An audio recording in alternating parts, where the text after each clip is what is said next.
बात न्याय की है, बात नीति की है। विभीषण को लोग कहते हैं किसने घर फोड़ा दिया, लंका रावण मरा तो विभीषण को लोग जिम्मेदार कसूरवार ठहराते हैं, किसने ना भेद खोला होता तो रावण ना मरता। तो एक बात बताओ, तो विभीषण ने राम का साथ देकर सही किया कि गलत किया? बोलो, सही किया। अच्छा, दूसरी तरफ एक और भाई है कुंभकर्ण, जिसने राम का साथ ना दिया और रावण का साथ दिया। कौन भाई सही है, कुंभकर्ण या विभीषण? कौन सही है? जबकि कुंभकर्ण को पता था कि मेरा भाई गलत है। जब आपको पता था कि गलत है तो साथ क्यों दिया? केवल इसलिए साथ दिया ना कि मेरा भाई है। तो तुम्हारा भाई है तो दूसरों की पत्नी चुराएगा और तुम साथ दोगे केवल इसलिए कि तुम्हारा भाई है। ऐसी ही कथा सुनने के लिए चैनल को सब्सक्राइब जरूर करें। क्योंकि वो गलत के साथ खड़ा था, लेकिन विभीषण नाम रखते हैं लोग क्योंकि वो सही के साथ खड़े थे। बात ये नहीं है कि हम बात माँ की और बाप की बात माने कि ना माने, बात ये मूल में है कि तुम्हारा बाप कैसा है, हिरण्यकश्यपु जैसा है या दशरथ जैसा है, तुम्हारा भाई रावण जैसा है या राम जैसा, तुम्हारी माँ कैकेयी जैसी है या कौशल्या जैसी है। ये सिचुएशन बताएगी, परिस्थिति बताएगी। इसलिए कहते हैं निर्णय लेने के पहले आपको धर्म का ज्ञान होना चाहिए। अच्छा, आज मैं अपने दोस्त से भोजन करते समय मैंने अपने मित्र से एक सवाल पूछा। सवाल ये था, इस धरती पर सबसे ईमानदार कौन है? आपके गांव में, आपके समाज में, आपके घर में बताओ, इस संसार में कौन सी स्त्री, कौन सा पुरुष, कौन है इस धरती पर ईमानदार? कैसे पता लगाओगे कि ये ईमानदार है? मैं पूछ रहा था सवाल, लगा कि आप लोगों से भी पूछ लूं। बताओ, ईमानदार कौन है? आप लोग ईमानदार किसे मानते हैं? ईमानदार कौन हो सकता है?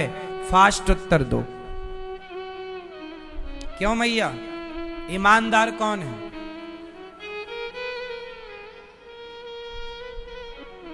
भैया बताओ, चश्मा वाले, ईमानदार कौन है? नहीं, कठिन है ना ये उत्तर? आप बताओ। कोई नहीं है, ये उत्तर बिल्कुल गलत। ऐसा हो ही नहीं सकता, सब बेईमान कैसे हो जाएंगे? आप बताओ, ईमानदार कौन है? नहीं, कोई नहीं, पता नहीं। आए भैया चुप, आप बताओ। ऐसी ही कथा सुनने के लिए कौन है? चैनल को सब्सक्राइब जरूर करें। है योगी जी।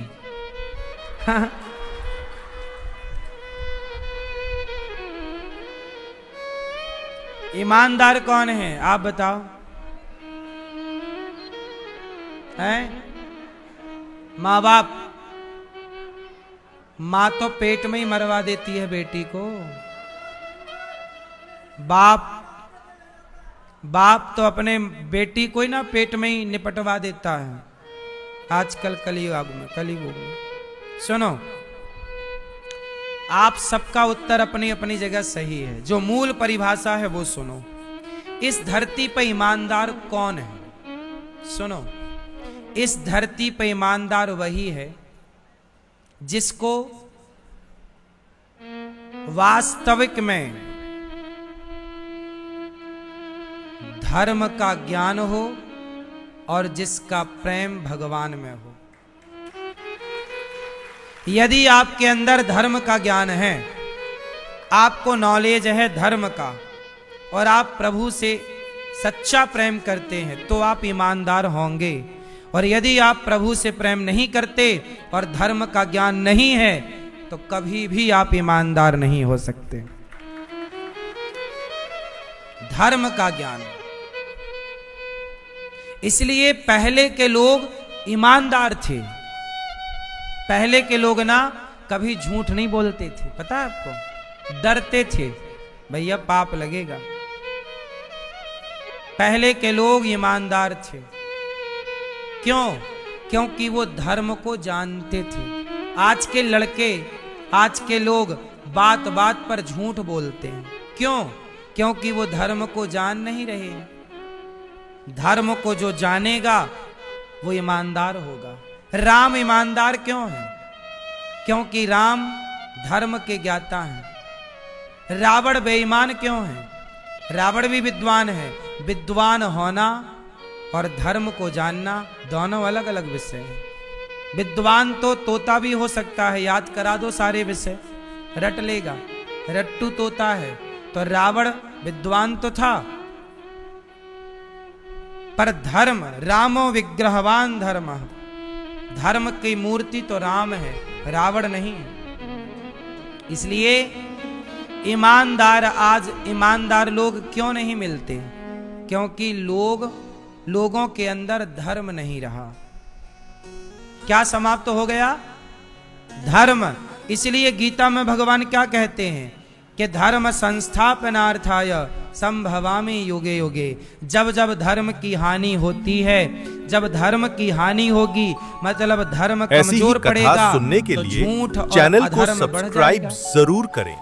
तब तब भगवान जब जब हो ये धर्म की हानि, बाढ़हि असुर अधम अभिमानी, तब तब धरि प्रभु विविध शरीरा।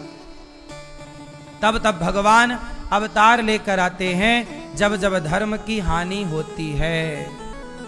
इसलिए आप लोगों से मेरी विनती है कि धर्म को जानो, धर्म के राह पर चलो। धर्म क्या है? देखो, हमारे ऋषियों के बारे में कथा मिलती है कि महर्षि कर्णव जैसे ऋषि, एक महर्षि थे कर्णव, उनके पास एक सुंदर सी कन्या रहा करती थी। इतनी सुंदर थी कि बड़े बड़े राजा और देवता भी मोहित हो जाते थे। इतनी सुंदर कन्या, लेकिन वो ऋषि के साथ थी, और ऋषि के साथ इतनी सुंदर कन्या थी, पर ऋषि उनकी ओर मोहित नहीं हुए। एक कथा आती है पुराणों में, छोटी सी है, आपको सुना दूं, आप सुनेंगे अच्छा लगेगा आपको। एक राजा था, उस राजा ने नगर में कहा कि भैया कथा सुनने हमारे के लिए नगर में चैनल सबसे को ईमानदार सब्सक्राइब व्यक्ति का जरूर नाम करें। बताओ। तब उन्होंने बताया कि अपने नगर में एक फलाने पंडित जी हैं, बड़े ईमानदार हैं। राजा ने बुलाया कि महाराज यहां आओ, आप ईमानदार हो? महाराज मैं कैसा हूं मुझे नहीं पता, बस मैं धर्म के अनुसार चलता हूं बस। ठीक है। राजा को विश्वास हो गया कि पंडित जी ईमानदार हैं। एक दिन राजा को कहीं जाना पड़ा 1 महीने के लिए। तो राजा ने कहा कि मेरी जो पत्नी है महाराज, इसे आप अपने पास रख लो। क्यों? पहले के राजा लोग ना अपनी पत्नियों को कहीं जाते थे तो सेफ जगह पर रख के जाते थे, क्योंकि कोई मंत्री संतरी अपने जाल में ना फंसा ले। इसलिए नारियों को देखते रहने का विधान है।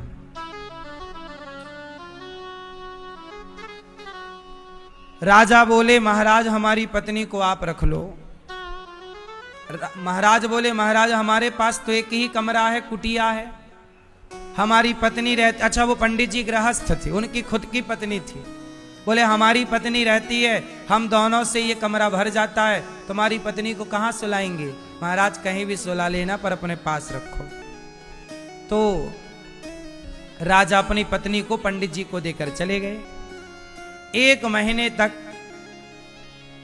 पंडित जी, उनके पास पलंग वलंग तो था नहीं, जमीन पर गद्दा, गद्दा भी छोटा, पति पत्नी के हिसाब का गद्दा। अब पति पत्नी के हिसाब के गद्दे में 2 ठीक सो जाते हैं, पर अब तीसरा। अब सोचो, पंडित जी अपनी पत्नी को लिटाएं एक तरफ और राजा की पत्नी को लिटाएं दूसरी तरफ, और बीच में सोए पंडित जी। लेकिन जब पंडित जी अपनी पत्नी की तरफ करवट लें तो उनके मन में भाव जागे कि ये मेरी पत्नी है, और जब वो रानी की तरफ करवट लें ऐसी ही कथा तो सुनने के भाव लिए जाग जाए चैनल को सब्सक्राइब जरूर करें। जैसे बाप अपनी बेटी को अपने साथ सुला लेता है कि नहीं, भाई छोटी 5 साल की बेटी है, 10 साल की बेटी है, तो वो अपने माँ बाप के साथ ही सोती है, हाँ या ना? तो बाप तो बिल्कुल अपनी बेटी को अपने साथ ही सुलाता है। छोटी सी गुड़िया है, छोटी सी बच्ची है, तो उसके अंदर थोड़ी कोई दोष है या पाप है। सबके घर में सोती हैं बेटियां अपने माँ बाप के साथ, हाँ या ना? अब बताओ, पंडित जी पत्नी की तरफ करवट लें तो उनका अलग भाव, और उस रानी की तरफ करवट लें तो उनका अलग भाव। ऐसे करते करते 1 महीना बीत गया। चलो पंडित जी पवित्र हैं, ये बात पंडित जी को पता है, लेकिन दुनिया वालों ने सुना कि भाई एक कमरे में ही पंडित जी और रानी भी वहीं रह रही है, तब दुनिया तो लांछन लगाएगी। राजा लौटे तो गांव वालों ने बताया कि महाराज तुम्हारी पत्नी तो अपवित्र हो गई है। क्यों? अरे पंडित जी अपने साथ उसको रखते थे, एक ही साथ बिस्तर पर सुलाते थे, बड़ा पापी है ये। देखो तुम्हारी पत्नी, महाराज तुमने क्या किया? राजा को तो भरोसा था कि नहीं, ऐसा नहीं है, मुझे पूरा उनके सत्य पर भरोसा है। लोग नहीं माने, पंडित जी पर लांछन लगा दिया कि तुम पंडित जी गलत हो। पंडित जी बोले अच्छा। उन्होंने देखो, शास्त्रों में पहली बार ऐसा हुआ, स्त्रियों ने अग्नि परीक्षा दी अपने को पवित्र बताने के लिए। पहली बार ऐसा हुआ इतिहास जगत में कि किसी पुरुष ने अग्नि परीक्षा दी इस बात के लिए कि मैं पवित्र हूं कि नहीं। तो पंडित जी ने आग जलाई, सारे गांव वालों को खड़ा किया, महाराज आप भी आओ। उन्होंने कहा कि हे विधाता, यदि मेरे मन में राजा की पत्नी के प्रति केवल पुत्री भाव रहा हो और मैंने कभी इन्हें गलत दृष्टि से ना देखा हो, तो हे अग्नि, आज मैं प्रवेश कर रहा हूं, मेरे वचन की रक्षा करो। यदि मेरे मन में रानी के प्रति कोई गलत भाव आया हो तो हे अग्नि, मुझे जला के राख कर देना। और यदि मेरा मन, मेरी वाणी, मेरा व्यवहार पवित्र हो तो फिर आप रक्षा करना। पंडित जी ने अग्नि साक्षी मानी और पंडित जी आग में जाकर खड़े हो गए। अग्नि परीक्षा दी ब्राह्मण ने। जब परीक्षा दी तो देवताओं ने आकाशवाणी की, महाराज राजन, ये ब्राह्मण इस धरती का सबसे ईमानदार व्यक्ति है। क्यों? क्योंकि ये धर्म को जानता है, क्योंकि ये धर्म को जानता। धर्म को जानने वाला, जैसे यदि आप धर्म को जानते हो तो आप किसी लड़की को गलत नजर से देख ही नहीं सकते, क्योंकि आपको वो धर्म रोक देगा, नहीं नहीं ये गलत है। आप किसी और स्त्री को गलत देख ही नहीं सकते। यदि आप देख रहे हो किसी बहन बेटी को गलत, मतलब आपके अंदर धर्म की कमी है। धर्म भरपूर होगा आपके अंदर। तो ये बताओ, तुम अपनी माँ को तो रोज देखते हो, क्या माँ को देखते समय गलत भाव आता है? क्यों नहीं आता? क्योंकि वहां धर्म आड़े आता है। धर्म कहता है कि तेरी माँ है, इसे कैसे देखना है। तुम अपनी बहन के साथ दिन भर रहते हो, जवान बहन के साथ, क्या उसे देखकर तुम्हारे मन में कोई गलत विचार आता है? किसने रोका है? धर्म ने। धर्म ही तो कहता है कि ये बहन है, इसके साथ कैसा व्यवहार करें। जैसा धर्म बहन के लिए है, जैसा धर्म माँ के लिए है, जैसा धर्म अपनी बेटी के लिए है, वैसा ही धर्म हर स्त्री के लिए हो जाए तब आप धर्मात्मा हैं। लेकिन होता क्या है, माँ के लिए अलग, बहन और बेटी के लिए अलग, और पड़ोस की लड़कियों के लिए, बहन बेटियों के लिए आपकी आंखें अलग हो जाती हैं, आपकी सोच, आपकी विचारधारा अलग हो जाती है। क्यों होता है ऐसा? राम की विचारधारा कैसी है? राम की विचारधारा है हर लड़की चैनल मेरी को बेटी है, सब्सक्राइब छोटी है जरूर तो करें, बड़ी है तो बहन है, उम्र से अधिक है तो माता है, उम्र से ज्यादा तो माता, बराबर की तो बहन, छोटी तो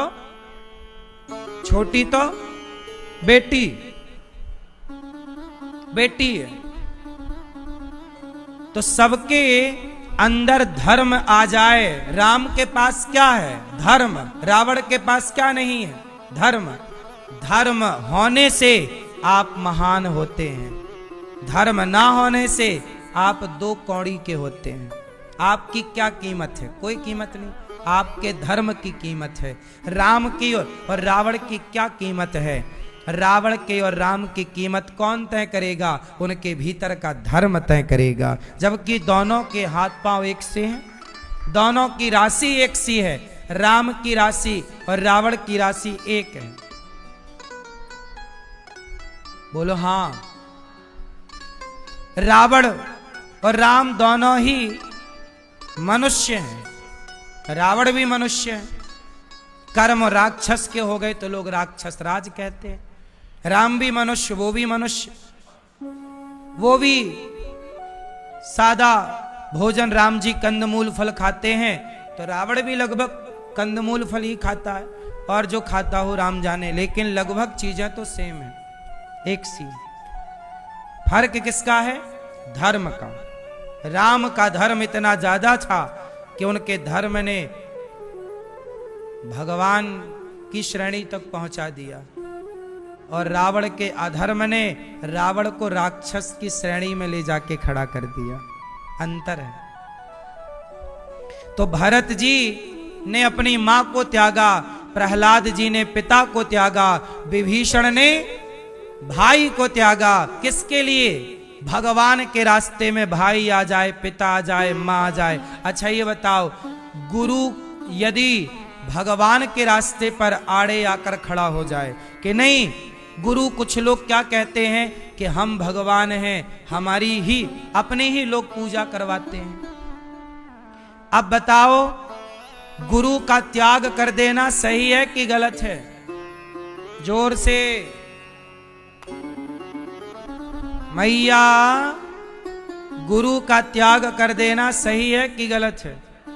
हाँ, गुरु भी यदि आपको भगवान से दूर करने वाला हो तो वैसे गुरु का परित्याग कर देना चाहिए। राजा बलि ने अपने गुरु शुक्राचार्य का त्याग कर दिया। जब वामन भगवान आए तो शुक्राचार्य ने रोका कि इन्हें दान मत दो, ये विष्णु हैं। तब राजा बलि ने कहा कि विष्णु के द्वार पर तो दुनिया हाथ पसारे जाती है, पर आज यदि वो भगवान मेरे द्वार पर आए हैं तो मैं उन्हें जरूर दूंगा। गुरुजी आप मना कर रहे हैं, आज मैं आपकी बात नहीं मानूंगा। तो शुक्राचार्य का त्याग कर दिया राजा बलि ने। गुरु यदि शुक्राचार्य जैसा हो तो गुरु का त्याग कर देना ही धर्म है।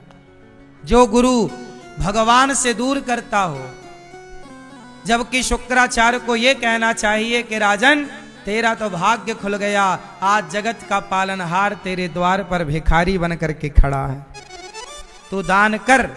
लेकिन राजा बलि को उल्टा पाठ पढ़ाया कि ये तो छलिया है, ये भगवान थोड़ी है। भगवान को भगवान नहीं मानते शुक्राचार्य जी। आज भी समाज में कुछ ऐसे गुरु हैं जो अपनी पूजा तो कराते हैं पर भगवान की पूजा आपको नहीं करने देते, बोलते हैं ये थोड़ी भगवान है। ऐसे गुरु शुक्राचार्य की श्रेणी में आते हैं। बोलो हाँ। शुक्राचार्य तो फिर भी पावरफुल हैं। भगवान ने आंख फोड़ दी शुक्राचार्य जी की, भगवान के रास्ते पर जो आए त्याग देना चाहिए। राम जी और भरत जी चित्रकूट में बैठे हैं।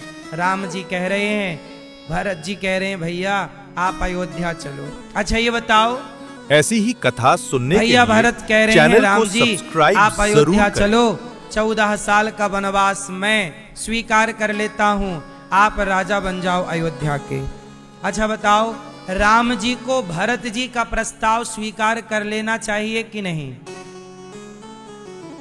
मैया ए मैया खड़ी हो रही हो मेरी माँ, खड़े होके प्रपंच कर रही हो मेरी माँ।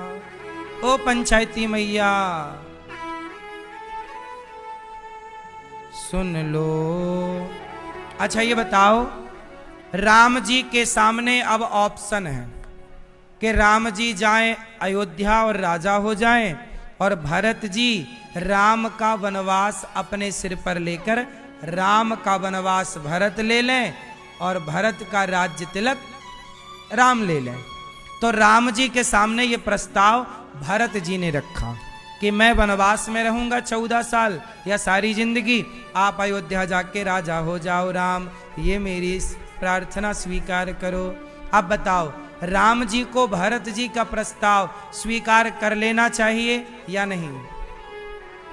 उत्तर, यदि राम भरत जी का प्रस्ताव स्वीकार कर लेते तो राम जी का यश ना होता। इसलिए कहता हूं कि अपने जीवन में बेहतर निर्णय लेना सीखो।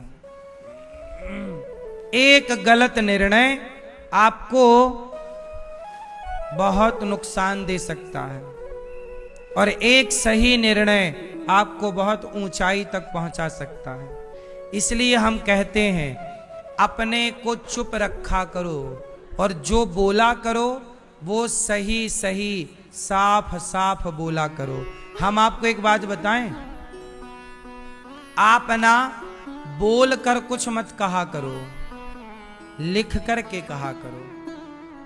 किसी को वचन देना है या किसी से वचन लेना है तो आज के युग में बात का कोई अर्थ नहीं निकल रहा है। आदमी आज सवेरे कुछ कहता है, शाम को कुछ कह देता है। इसलिए लिखित में होना चाहिए। किसी को आप पैसा दे रहे हैं तो लिखित में लीजिए कि हमने इतना दिया है, हमने इतना लिया है। सामने वाले के साइन अंगूठा लेना चाहिए। बोलो हाँ। नहीं तो आजकल आदमी बेईमान होने में जरा भी देर नहीं करता, बोलेगा मैंने तो ऐसा कहा ही नहीं, जबकि कहा है। आजकल का आदमी जरूरत से ज्यादा झूठा हो गया है। अब झूठे लोगों के बीच में रहना है। इसलिए आपने देखा होगा सरकारी कार्यवाही कभी कहने से नहीं चलती, वहां अधिकांश क्या होता है, लिखित। सरकारी दस्तावेज किस में चलते हैं? भैया कह के मत बताओ, लिख कर दो, सिग्नेचर करो, तब मान्य होगा। इसलिए आप भी इस विचारधारा को स्वीकार करिए कि आपको कोई कुछ कहे कि हम तुम्हारी मदद करेंगे, तो मदद करने का तो लोग बोल देते हैं पर टाइम आने पर करते नहीं। इसलिए हम पहला एक और कहेंगे कि किसी के भरोसे रहो मत। पहला, बिगाड़ मत लेना अपना काम। भरत जी कह रहे हैं चलो, राम जी बोल रहे हैं मैं नहीं जाऊंगा, मैं तो पिता के वचन का पालन करूंगा। भरत, यदि मैं भी चला गया तो बताओ मेरे पिता क्या कहेंगे कि जब तक मैं जिंदा रहा तब तक मेरे राम मेरे वचनों का पालन करता रहा और मैं मर गया तो मेरे वचन को तोड़ कर आ गया, मेरे मरे हुए बाप का अपयश होगा। भैया भरत, मैं नहीं चाहता कि मेरे मरे हुए पिता का समाज में अपयश हो। सोचिए, आपके कार्य से आपके माता पिता का यश भी होता है और आपके गलत कार्य से आपके माता पिता का अपयश भी होता है। संतान को चाहिए कि आप वही काम करें जिससे आपके माता पिता का यश बढ़े, उनका अपयश ना हो। बात सही है कि गलत है? कभी मेरे भाइयों, मेरे नौजवान दोस्तों, मेरी बहनों, ऐसा कोई काम मत करिए जिससे आपके माता पिता का अपयश हो। कोई भी ऐसा गलत काम मत करिए। आजकल बच्चे बिल्कुल समझते नहीं है और देखते ही नहीं कि हमारे इस कार्य से हमारे माँ बाप पर, हमारी समाज पर, हमारे गांव पर क्या प्रभाव पड़ेगा, लोगों में क्या प्रभाव पड़ेगा, क्या सीखेंगे लोग। देखो, आज हम कोई भी काम करते हैं ना, तो हमें बहुत सोच विचार के करना पड़ता है, क्योंकि हम जो करेंगे उससे समाज सीखेगी, अच्छा या बुरा। बोलो हाँ। आज यदि हम बीड़ी पीने लग जाएं तो हमें देखकर अपने आप हजारों लोग बीड़ी पीने लग जाएंगे कि अरे अनिरुद्धाचार्य पीते हैं तो हम क्यों ना पिए।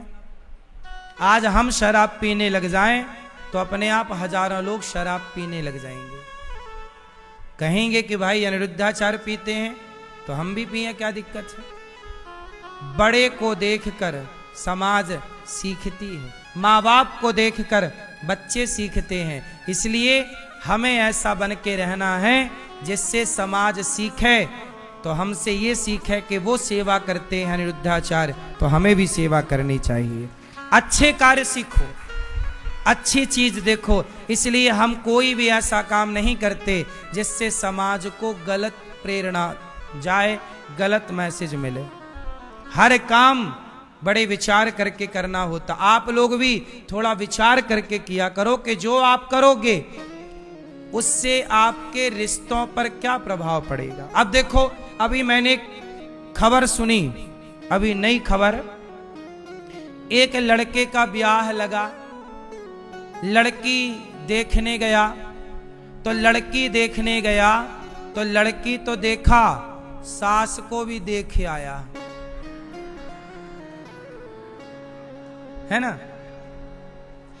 और शादी 16 तारीख की निकली, आज की, आज 16 है, आज की शादी थी बेचारे की। लड़की तैयारी कर रही है मेरा ब्याह, लेकिन लड़की अपने पति के संग जाए उसके पहले लड़की के पति के संग लड़की की मां, मतलब दामाद के संग सास भाग गई। ले, अपनी बेटी का ब्याह जिससे तय किया उस पे दिल आ गया। ये चल रहा है संसार में। बोलो हाँ। अब वो लड़की रो रही है, अब वो रोए किस बात के लिए? मां भाग गई इस बात के लिए रोए कि मेरे पति पर मेरी मां ने कब्जा कर लिया, इस बात के लिए रोए कि मेरा ब्याह नहीं होने दिया, इसके लिए रोए। वो लड़की बेचारी परेशान है, वो रोए किसके लिए? बोलो किसके लिए रोए? वो उसका क्या कसूर था? और सुनो, लड़की के लिए जो जेवर बनवाए वो लेके भाग गई। देखो सासों को क्या सूझ रहा है। सोचो, बेटी का ब्याह जिससे होना था उस लड़के के संग भाग गई, हद कर दी। अब बताओ कि इन स्त्रियों से और इन लड़कों से समाज क्या सीखेगी? क्या सीखेगा उनका परिवार? क्या सीखेगा उनका गांव? क्या सीखेगा समाज? इसलिए कोई भी कार्य करने के पहले ये सोचिए कि आप भले अपनी गली मोहल्ले में कोई काम करते हैं, पर वो काम का प्रभाव सारे समाज में, देश में पड़ता है। आज ये घटना जो सास अपने दामाद के संग भाग गई, ये घटना सबको पता चल गई, जबकि वो एक छोटे से गांव की घटना थी। आज के जमाने में थोड़ी कुछ छिपा है, सोशल मीडिया का जमाना है। आदमी 4 किलोमीटर नहीं पहुंच पाता, लाखों किलोमीटर उनकी बातें पहुंच जाती हैं।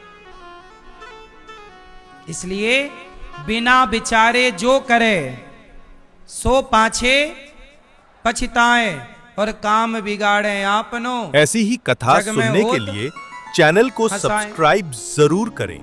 इससे क्या मैसेज मिला? अच्छा ये बताओ, उसकी लड़की की मां अपने दामाद के संग क्यों भाग गई? इस क्यों का उत्तर आप लोग दो। क्यों भाग गई? काय के लिए भागी? बोलो, काय के लिए भागी? क्यों भागी? क्योंकि वो महिला और वो लड़का दोनों धर्म को नहीं जानते थे। यदि धर्म को जानते तो वो लड़की की मां ये सोचती कि ये मेरी लड़की का होने वाला पति है, ये मेरे पुत्र के समान है। वो दामाद के संग नहीं भागी, वो अपने बेटे के संग भाग गई। दामाद क्या है? दामाद क्या है? वो अपने बेटे के संग क्यों भाग गई? क्योंकि वो धर्म का ज्ञान, धर्म नहीं जानती। इसलिए कहता हूं, अपनी बेटी अपने बेटे को धर्म का पाठ पढ़ाओ। धर्म पढ़ना जरूरी है और यही तो धर्म है। उस लड़के ने काश पाठ पढ़ा होता कि ये तो मेरी मां है। सास तो मां होती है। बोलो, अब इस मां बेटे के रिश्ते में जरा भी दोष आना पाप है कि नहीं? स्पर्श करना तो पाप है साहब, सोचना भी पाप है या नहीं? लेकिन ना तो उस लड़के ने सोचा, ना तो उस लड़की की मां ने सोचा। और काहे भाग गई? अपनी वासनाओं के लिए। क्या था? इस बुढ़ापे में भी उसकी वासनाएं पूरी नहीं हुई तो भाग गई जवान लड़के के संग। आजकल आदमी इतना वासनाओं में डूबा हुआ है। काम से कल ही मैंने कहा था, अंधे कितने तरह के होते हैं। कामांध, जब काम सिर पर चढ़ता है वासनाएं, तो व्यक्ति अंधा हो जाता है। इसलिए कहता हूं, अंधे मत होइए। अपने आप को सत्संग से जोड़ करके और अपने अंदर की बुराइयों को मारिए। मारना है, आपका कोई दुश्मन है। अब बताओ, अपने भीतर की वासनाओं के लिए अपनी बेटी के पति के संग भाग गई, तो वासनाओं को कंट्रोल किया होता, मार दिया होता अपनी इच्छाओं को, तो इस कलंक से बच जाती कि नहीं? अब वो भाग कर कहां जाएगी? वो भाग कर कहां जाएगी? पकड़ी जाएगी। क्या मुंह दिखा पाएगी?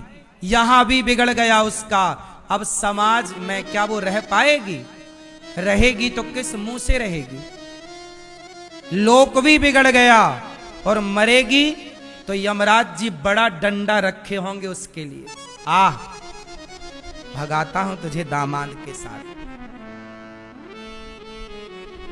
टिनपा पड़ेंगे उसके खोपड़ी पे, कोड़े पड़ेंगे, नाली का कीड़ा बनेगी कई जन्म, कर्म दंड तो भोगने पड़ेंगे। देखो, पाप भी ना वही पाप करो जो पाप थोड़ा ठीक ठाक हो। पाप भी करो चलो, पर वो पाप करो यार जो माफ हो, जिनमें माफ की संभावना हो। वो पाप मत कर लेना जिन पाप में माफी की संभावना। पाप भी कई तरह के होते हैं, सामान्य पाप, महापाप, ये पाप अलग अलग तरह के होते। चींटी मारना, हम रास्ते से जा रहे हैं, चींटी पांव के नीचे मर गई, गाड़ी के नीचे मेंढक मर गया, सांप मर गया, ये पाप है। पर ये पाप भी चलो, ये पाप हमने मारना नहीं चाहा, चींटी मर गई, ये पाप माफ हो जाएंगे कि चलो तुम्हारी इच्छा नहीं थी पर पाप हो गया। हमने जानकर झूठ नहीं बोला पर झूठ बोल गया, चलो ये सब सामान्य पाप हैं, ठीक है। लेकिन ये पाप क्षमा ना होगा कि तुम अपनी जवान बेटी को छोड़कर, बच्चों को छोड़कर इस बुढ़ापे में तुम किसी के संग भाग जाओ। तुमने धोखा अपने बच्चों को दिया, तुमने धोखा अपने पति को दिया, वो पति को भी तो तुमने धोखा दे दिया, तुमने अपने बच्चों को धोखा दे दिया, अब तुम्हें कौन कौन माफ करेगा? इसलिए ये बड़ा पाप है, इसकी कोई माफी भी नहीं है, भोगना ही पड़ेगा। फिर यही लोग संसार में तरह तरह का कष्ट पाते हैं तो लोग कहते हैं कि देखो कितना कष्ट पा रहा, जरूर ये किसी जन्म का पाप था, जो अक्षम्य पाप था, जैसे क्षमा नहीं किया जा सकता था, उसे भोगना पड़ रहा है। कोई अंधा है, कोई लंगड़ा है, कोई बहरा है। आप लोग चप्पल पांव में पहनकर चलते हो, कुछ लोग चप्पल हाथ में पहन के घिसटते हैं। क्या है ये? क्या लगता है तुम्हें? ये सब पाप का परिणाम है, भोगना सबको पड़ता है, बचे कौन है? इसलिए ये सब गलतियां इसलिए होती हैं, लोग धर्म को नहीं जानते, पर राम धर्म को जानते हैं। भैया भरत, मैं अपने पिता के वचनों का त्याग नहीं होने दूंगा। तुम बताओ भरत, मैं चलूं कि नहीं? भरत बोले तो क्या मुझे खाली हाथ भेजोगे? राम जी ने कहा क्या चाहते हो प्रभु, अपनी पादुका ही दे दो, कुछ तो निशानी दे दो। तब भरत जी ने, राम जी ने प्रहलाद के लिए नरसिंह का अवतार लिया। भगवान ने गोपियों के लिए वस्त्र का अवतार धारण किया, चीर बनकर खिंचे। आज भैया भरत के लिए भगवान राम खड़ाऊ बन जाते हैं, चरण पादुका।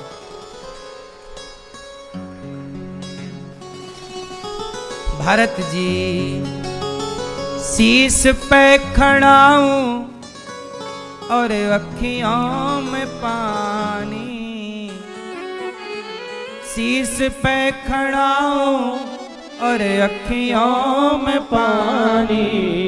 राम भक्त ले चला राम की निशानी, राम भक्त ले चला रे राम की निशानी।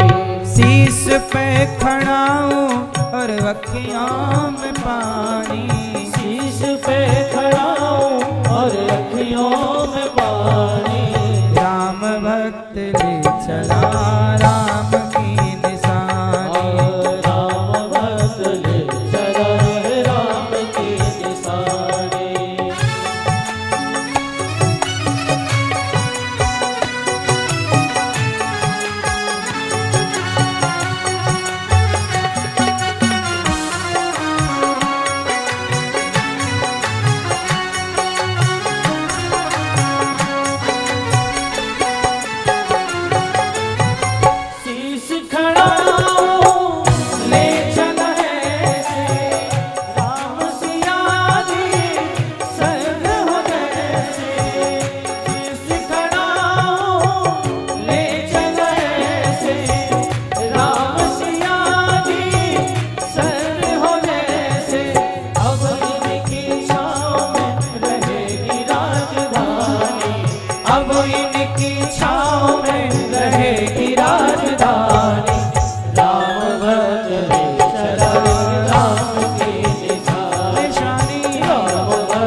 कौन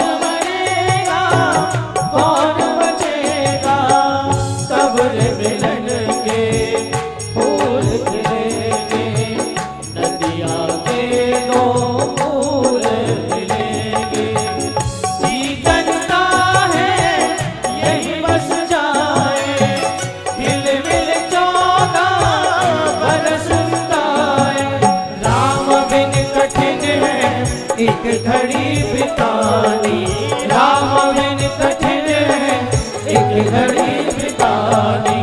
ऐसी ही कथा सुनने के लिए चैनल को सब्सक्राइब जरूर करें।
शीश पे खड़ा हूँ और अखियों में पानी, राम भक्त ले चला रे राम की निशानी।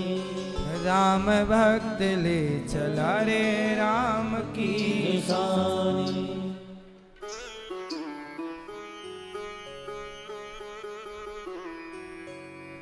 उमार भरत जी चले, राम जी भरत जी को बार बार देखते हैं। भरत जी नंदीग्राम पहुंचे, राम जी की चरण पादुका को स्थापित किया। राम की चरण पादुका को स्थापित करके भरत जी कार्य कर रहे हैं।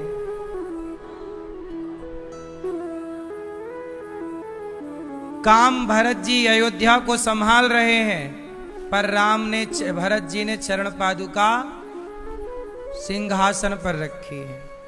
आप भी काम करो, मालिक बनकर नहीं, भगवान के नौकर बनकर के। प्रभु आप हैं जो।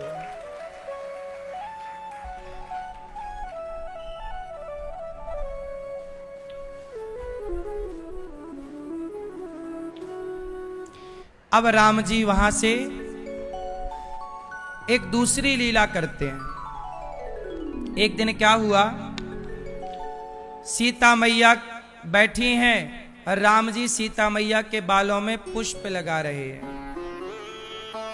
सूर्यपति सुत धरी बायस वेशा, सठ चाहत रघुपति बल देखा। राम जी सीता मैया का श्रृंगार कर रहे हैं, तभी वहां पर जयंत आया। इंद्र का बेटा जयंत देखना चाहता है कि राम में पावर कितना है, ये भगवान है कि मनुष्य है। काम तो पूरा मनुष्य की तरह कर रहे हैं। तो चौंच मार करके सीता मैया के चरण में चौंच मार दिया, कौआ बन करके। जयंत ने चौंच मार दी कहां पर, सीता माता के। क्यों भैया, सीता मां के कहां चौंच मारी, कहां, किसने मारी है? जयंत। कौन है ये जयंत? हैं? इंद्र का बेटा। क्या बन करके आया? क्यों चौंच मारी सीता मैया के पांव में? मैया, इसलिए कह रहा हूं ध्यान से सुनो। ए मैया सुन लो मेरी मां। जयंत ने सीता मां के चरण में चोंच क्यों मारा? क्यों मारा? जयंत ये देखना चाहता था कि राम मनुष्य हैं या भगवान हैं। चोंच मार के भागा। राम के पास खून बहता बहता पांव से निकला। राम ने देखा कि सीता के चरण से रक्त, देखा कि चोंच मार के कौआ भागा। एक छोटा सा तिनके का धनुष, तिनके का बाण बनाकर छोड़ दिया। जयंत के पीछे राम का बाण लग गया। जयंत चिल्लाता रहा, पिताजी इंद्र बचाओ, ब्रह्मा जी बचाओ, शिव जी बचाओ। सबने मना कर दिया, तूने राम से विरोध किया है। राम के विरोधी को हम बचा नहीं सकते। जयंत मारा मारा फिर रहा है, कहां जाए कहां जाए कहां जाए। तब नारद जी मिल गए। नारद देखा बिकल जयंता, लागी दया कमल चित संता। नारद जी को दया आई। ए जयंत क्यों भाग रहा प्रभु? वो भगवान ने मुझे ये बाण छोड़ दिया। मैं देखना चाहता था कि ये भगवान है कि मनुष्य। भाई मनुष्य होता तो ऐसा बाण थोड़ी होता मनुष्य के पास के शंकर जी ना बचा पाए। वो तो देवताओं का बेटा है, इसलिए बाण मारा। ये भगवान है। प्रभाव देखना चाहता था, देख लिया प्रभाव। हाँ, नारद जी बोले प्रभाव देख लिया? बोले बड़ा प्रभाव है राम का।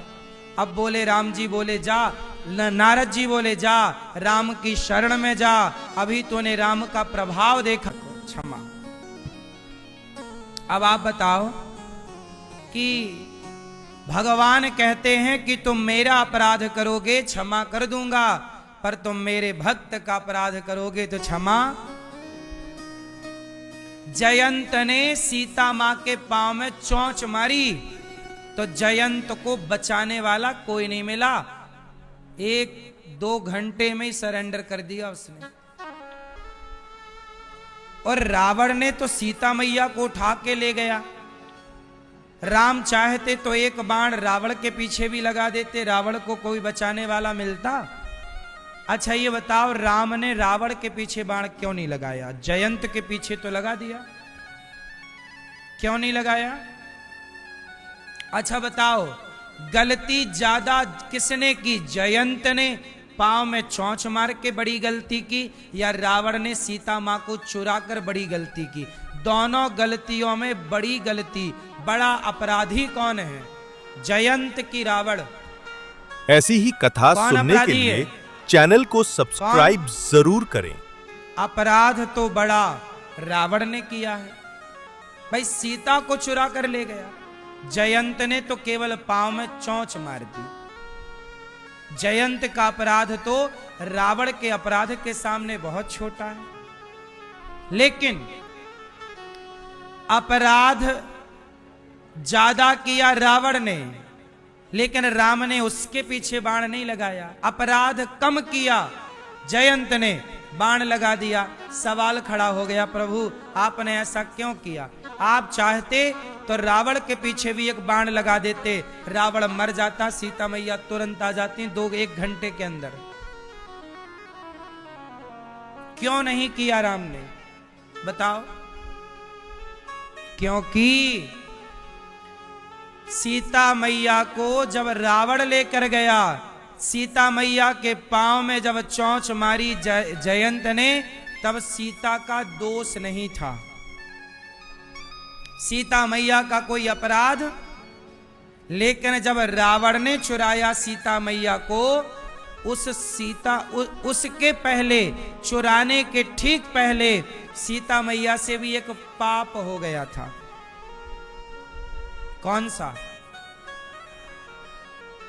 सीता मैया ने लक्ष्मण जी का अपमान कर दिया था।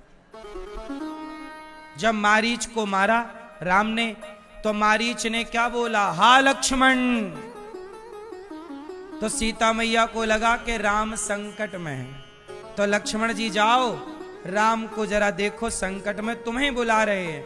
लक्ष्मण बोले माता ये राक्षस की माया है, कोई राम को संकट में नहीं डाल सकता। मैं जानता हूं, लक्ष्मण जानते हैं कि वो साक्षात नारायण है, उन्हें कौन संकट में डालेगा। सीता मैया बोली तुम तो जाना ही नहीं चाहते, तुम तो चाहते हो कि राम जंगल में ही रहे। क्या क्या कहा सीता मैया ने, लक्ष्मण जी को इतना कहा कि